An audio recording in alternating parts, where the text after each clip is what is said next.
Kalian aparatur negara, Anda biadab dan binatang. Itu keterlaluan. Sekarang gue langsung bukain data, apa yang ada di Indonesia sekarang. Hal yang ngeri itu ada 3. Rupiah melemah parah. Tengok ni tuan-tuan, baca ni mata wang rupiah jatuh pada kadar yang terendah dalam sejarah. Anda bayangkan sekarang ni dah menghampiri RM5,000 bagi setiap RM1 tau. Ketika mana pemimpin Indonesia tengah bersepakat dengan US kan, dan dengan selambanya membuat perjanjian haram dengan US, membelakangi negara jiran diorang, Malaysia ni. Engkau nak buka ruang udara ASEAN terhadap US, engkau nak mengorbankan keselamatan negara ASEAN demi kepentingan persahabatan kau dengan US. Engkau nak gadaikan maruah Selat Melaka demi untuk menjilat US. Selat Melaka bukan kepunyaan Indonesia. Itu ungkapan tegas seorang pemerhati mengkritik Menteri Kewangan Indonesia. Belum apa-apa, Indonesia sudah bikin Malaysia dan Singapura tegang. Di tengah situasi geopolitik yang memanas, apalagi setelah Iran dikabarkan menutup Selat Hormuz. Hari ini ada masalah garis perbatasan bersama Malaysia. Mau perang, dan bagi kita tidak ada masalah. Dan kita harus siap untuk perang. Kita tidak niat mengancam siapa, tapi selalu mereka ganggu kita.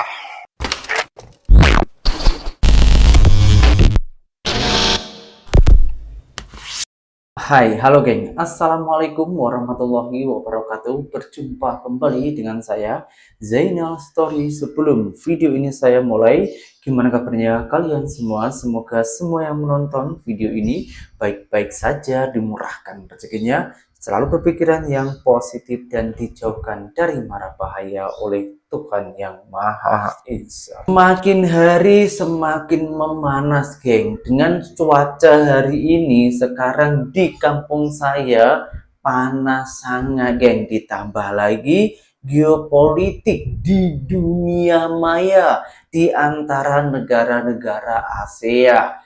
Indonesia, Malaysia, dan Singapura saat ini telah bergaduh karena ada rasa emosional seorang pemimpin ataupun pejabat-pejabat Indonesia ketika Pertamina Indonesia ditahan di Iran ataupun di Selat Hormuz. Dan ramai ada juga beberapa netizen Malaysia yang memberikan kritikan ataupun sindiran yang membuat Indonesia koyak dan mengatakan beliau adalah Indonesia ini rela buat apapun, rela lakukan hal apapun, bahkan rela menjual kedaulatannya demi menjilat pantatnya US.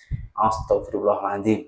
Kita tengok berita ini macam panas sangat. Siapa yang tak murka? Tapi saya harap korang sebelum tengok video ini minum teh tarik dulu, biar kita tetap sejuk, tetap aman, tetap damai, dan kurangkan juga emosi kurang, pikiran tetap terus positif agar tak salah paham untuk memahami video-video ini. Kalau sudah siap semuanya, jom kita saksikan, kita mulai bersama-sama. 1, 2, and 3. Kalian aparatur negara, Anda biadab dan binatang. Kalau kalian sampai hari ini masih korupsi. Lu keterlaluan. Sekarang gue langsung bukain data, apa yang ada di Indonesia sekarang. Hal yang ngeri itu ada 3. Rupiah melemah parah. Kalau rupiah melemah parah, harga barang pasti naik karena majority orang-orang pada import untuk kebutuhan sehari-hari. Untuk proses industri saja kita harus import raw materials, otomatis akan dipass over kepada masyarakat. Kalau sekarang semua harga pada naik, inflasinya naik, masyarakat tidak bisa naik gaji, pinjol pasti lebih besar. APBN-nya sudah tekor, boro-boro Indonesia bisa membiayai masyarakatnya dengan bantuan subsidi dan seterusnya. APBN-nya saja sudah tekor. Apa itu APBN? Saya yakin majority yang nonton video ini juga bingung singkatan APBN. Ayo, mari kita belajar sama-sama. Anggaran belanja negara kita ini sekarang sudah tekor, artinya nggak ada duit. Oke? Dan inflasi pasti akan terjadi dengan kenaikan harga yang ada. Tengok ni tuan-tuan, baca ni mata wang rupiah jatuh pada kadar yang terendah dalam sejarah. Anda bayangkan sekarang ni dah menghampiri RM5,000 bagi setiap RM1 tau. Kalau kita masih ingat lagi last year, RM3,000 RM1. Naik sikit RM3,500, RM4,000. Sekarang dah menghampiri RM5,000 RM1. Iya Alah. sih, Ni ini sekarang lagi. ada mana-mana Indonesian yang report saya punya konten ni Kang. Cakap violated. Ni bukan violated. This is facts. Ketika mana pemimpin Indonesia tengah bersepakat dengan US kan, dan dengan selambanya membuat perjanjian haram dengan US, membelakangi negara jiran diorang, Malaysia ni, engkau nak buka ruang udara ASEAN terhadap US, engkau nak mengorbankan keselamatan negara ASEAN demi kepentingan persahabatan kau dengan US, engkau nak gadaikan maruah Selat Melaka demi untuk menjilat US, engkau buat apa saja demi nak melobi sokongan US ketika mana ekonomi kau sedang bergolak, tapi kau tak sedar. Tengok negara kau, mata wang ringgit jatuh. So saya nak tanya ni, perjanjian yang kau buat dengan US, MOU, agreement, kan? Jumpa dengan Pete Hegseth hari tu, apa cerita? Apa outcome-nya? Ekonomi makin teruk, mata wang makin jatuh, krisis ekonomi makin meleset. Rakyat semakin frustrated. Semua decide nak keluar daripada Indonesia, cari rezeki dekat negara lain. Sebab mata wang yang terlalu teruk, inflasi yang tak terkawal. Kenapa pemimpin korang tak utamakan yang penting dulu? Demi rakyat ni. Naikkan sumber pendapatan, perkuatkan KDNK, perkuatkan GDP, menambah pelaburan asing, cuba perbaiki perhubungan dengan negara jiran yang lain. Dengan negara jiran kau bergaduh, dengan US kau jilat. Jilat lagi, jilat. Jilat lagi, jilat. Enough lah, cukup-cukup lah. Dan saya amat yakin video saya ni akan kena ban. Soon, tengoklah lagi 2-3 hari ni. Kerana saya lantang mempertikaikan tindakan Indonesia ni. Nampak? Menggadai maruah, menggadaikan keselamatan, dan semua keputusan yang dibuat ni membelakangi negara jiran. Selat Melaka ni milik kita bersama, Indonesia, Malaysia dan Singapura. Engkau nak kenakan tol, engkau buka ruang udara, tapi engkau lupa ada benda lain yang kau kena utamakan. Nak save rakyat Indonesia ni. So mana-mana Indonesian yang tengok video saya ni, ingat, my content is to support the right, mempertahankan hak orang Indonesia. Pemimpin korang ni korup. Hak rakyat diperkotak-katikkan. Anda patutnya menyokong konten saya ni tau. Because I'm fighting for your right. Dan saya mohon sangat rakyat Indonesia bangkit. Memperjuangkan masa depan korang. Itu lagi penting. Okay lah tuan-tuan. Itu je lah kot. Kalau kita tengok sekilas dari pembahasan netizen Malaysia, seolah-olah itu bukan memburukkan ya, tapi seolah-olah menjatuhkan dan mengatakan Indonesia itu menjilat pantatnya US. Akan tetapi kalau orang semuanya paham apa yang orang sampaikan, itu bentuk kepedulian rakyat Malaysia terhadap Indonesia. Dan itu juga sebuah bentuk komplain Malaysia terhadap Indonesia. Ada hal sikit aja pasal isu budaya batik, Indonesia itu rela bergaduh dengan Malaysia. Tapi ketika dengan ada problem yang sangat besar ini kepada US yang membuat masyarakat itu tak semuanya setuju, kenapa senyap aja? Malaysia di sini mulai bersuara untuk membela Indonesia. Indonesia ini negara yang hebat, Indonesia negara yang kuat, Indonesia negara yang kaya dari sumber daya alam. Jangan sampai menyerah karena pasal hal-hal macam ini. Ini juga membingungkan, membuat pening para masyarakat kita. Ini sebetulnya yang salah itu siapa? Oknum-oknum pemimpin, oknum-oknum pejabat, atau memang keadaan yang sudah memang seperti ini yang harus dilakukan. Dulu ada salah satu seorang Benik ya yang mengaku pakar ekonomi Indonesia yang mengatakan semakin melemahnya rupiah, Indonesia semakin kaya. Tapi pada faktanya berjalannya waktu udah beberapa bulan, semakin teruk karena penghasilan semakin kurang untuk masyarakat dan kita beli harga barang semuanya dah naik. Mau apa yang dibanggakan? Bukan saya tak bangga dengan Indonesia, tapi suara rakyat ini siapa tahu ada keadilan dari pemerintahan kita. Bukan hanya itu saja, ada juga beberapa orang-orang Indonesia yang tinggal di Indonesia ini yang dah lama tapi bermuka mat saleh juga memberikan kritikan yang cukup panas. Kita simak dulu bersama-sama. Silit Malaysia dan Singapura Silit. tolak wacana. Menteri yang gak jelas yang kecengengesan bilang ya, yang di Atlantis ini bilang, yuk kita tutup yuk Silit Malaka. Kan mereka orang kiri kan tutup Silit Hormuz, kapal kita nggak bisa lewat. Kita sekarang balas dendam, kami juga mau tutup Silit Malaka. Dikira Silit Malaka itu hanya dilewati perairan laut Atlantis, kan juga ada perairan Malaysia dan Singapura. Dan mereka juga bisa lewat ke situ. Nggak usah lewat ke sini yang bakal dipalak kan. Kalau air laut di tempat kita kan dipalak kan, banyak preman kan? Banyak preman ya. Makanya kenapa pelabuhan terbesar itu ada di Malaysia sama Singapura? Ya karena di sini dipalak. Preman-preman, bandit-bandit ya, tukang porot ya, tukang jambret. Di laut pun ada banyak tukang jambret. Nah ini mereka tuh punya IQ yang tinggi. Malaysia kan, Malaysia truly Asia. Itu truly Asia punya otak. Singapura kan macan Asia. Kita kan nggak jelas ya, kucing garong mungkin ya. Kita kucing garong yang geretak-geretak, nggak ngaca. Nggak bisa bikin apa-apa, semua diimport ya. Kita hanya bisa kasih nasi bungkus, makan belatung gratis, sudah bangga. Itulah. Dengan kita wacana mau tutup Silit Malaka, sama aja bunuh diri.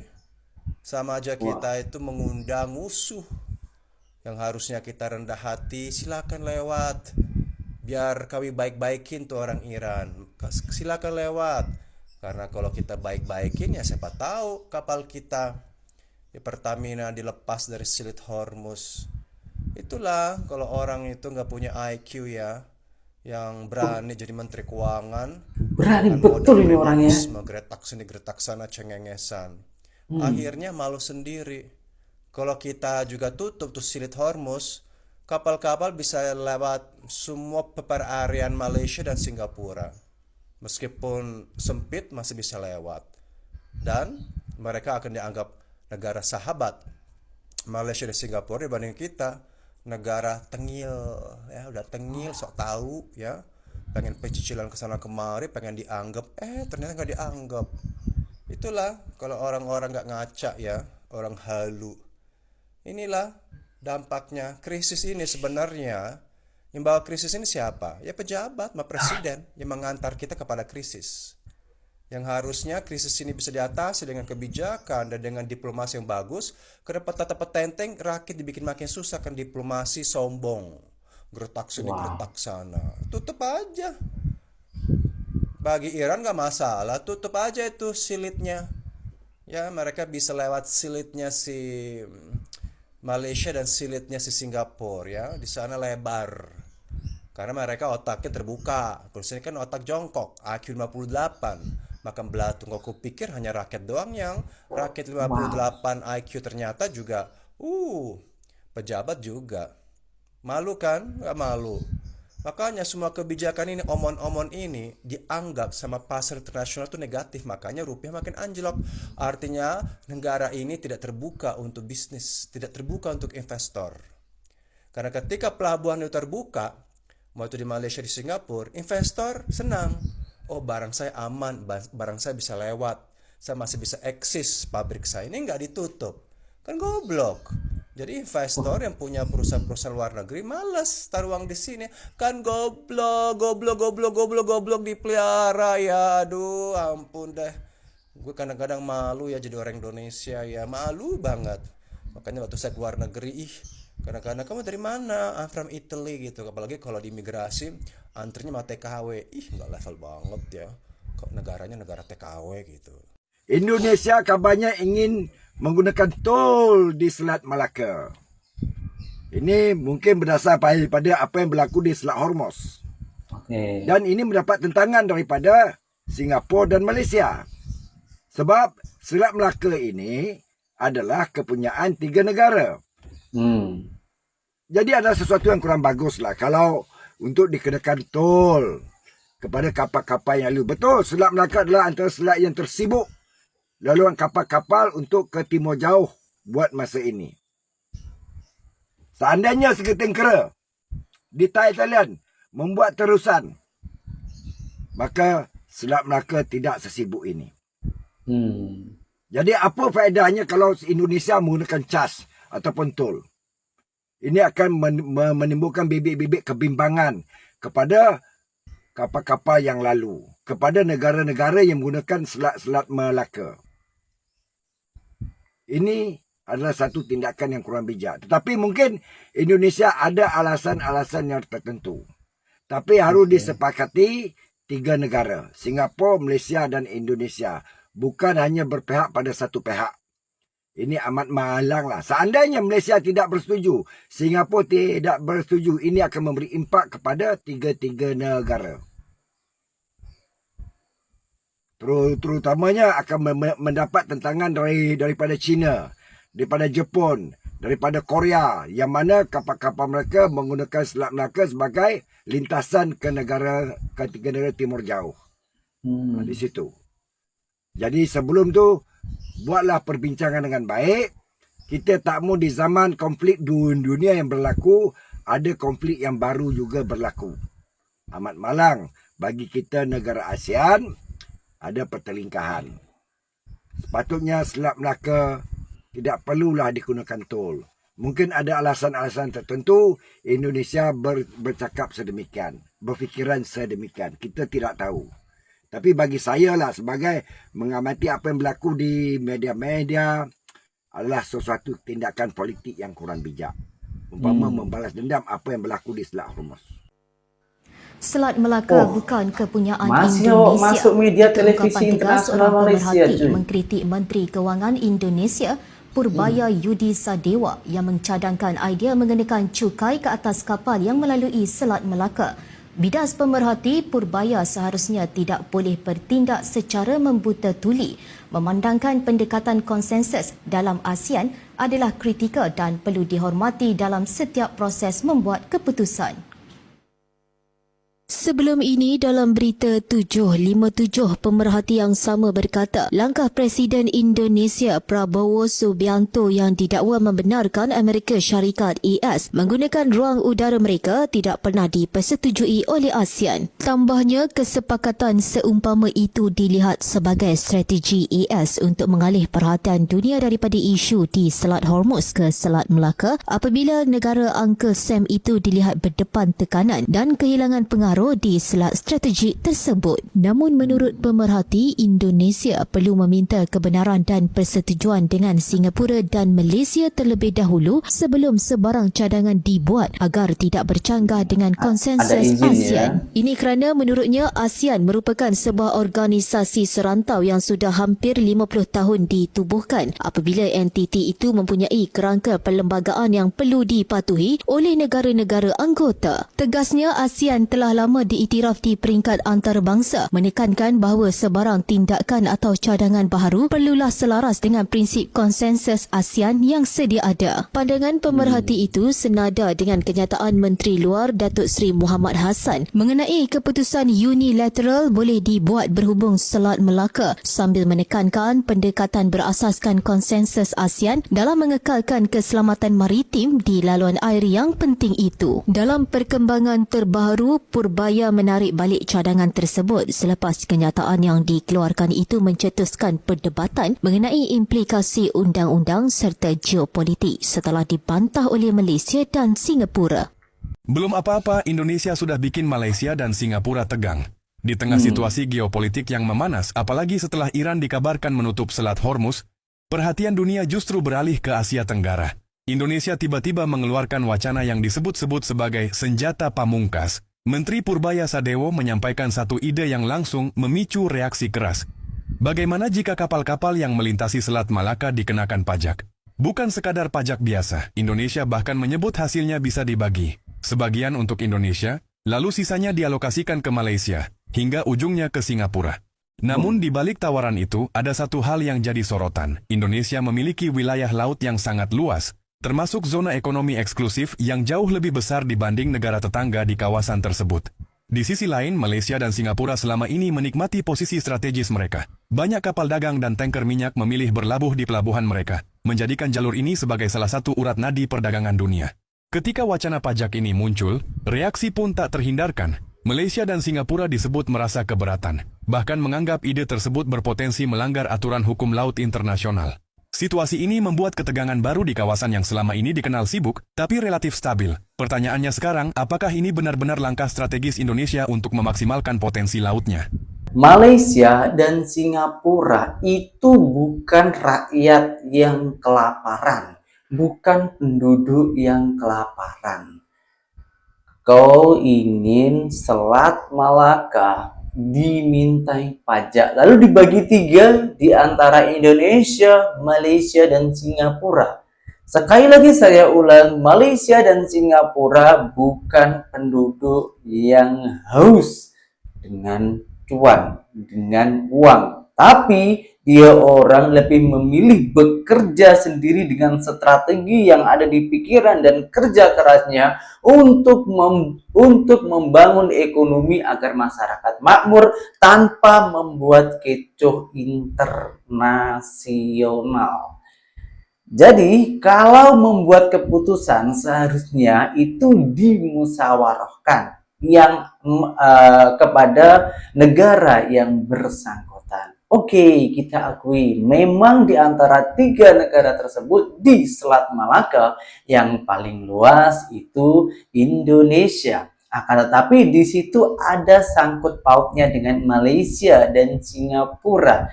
Tanpa ada izin 2 negara yang kecil tapi hebat ini, itu pun juga tak boleh. Jadi ini bukan pasal luas ataupun sekinya selat tersebut, melainkan ini adalah sebuah perjanjian dari dulu dibuat. Jangan sampai menyalahi aturan negara. Oke, kita lanjutkan videonya yang terakhir. Saya harap jangan koyak. Inggris, dia bikin Apa garis ini, geng? seenak. Apa ini? Seenak jidatnya dia bikin garis itu. Hari ini ada masalah garis perbatasan sama Malaysia. Mau Sampai perang. segitunya. Dan bagi kita tidak ada masalah. Dan kita harus siap untuk perang. Kita tidak niat mengancam siapa, tapi selalu mereka ganggu kita. Kami akan bertindak. Panglima TNI, pasukan TNI, komandan-komandan brigade, komandan-komandan batalion harus memimpin dari depan. Memimpin di tengah-tengah pasukan. Berada selalu di tempat yang paling berbahaya. Kalau kita mempertahankan bangsa kita, kita pertahankan tiap bukit, tiap gunung, tiap provinsi, tiap jengkal tanah kita pertahankan.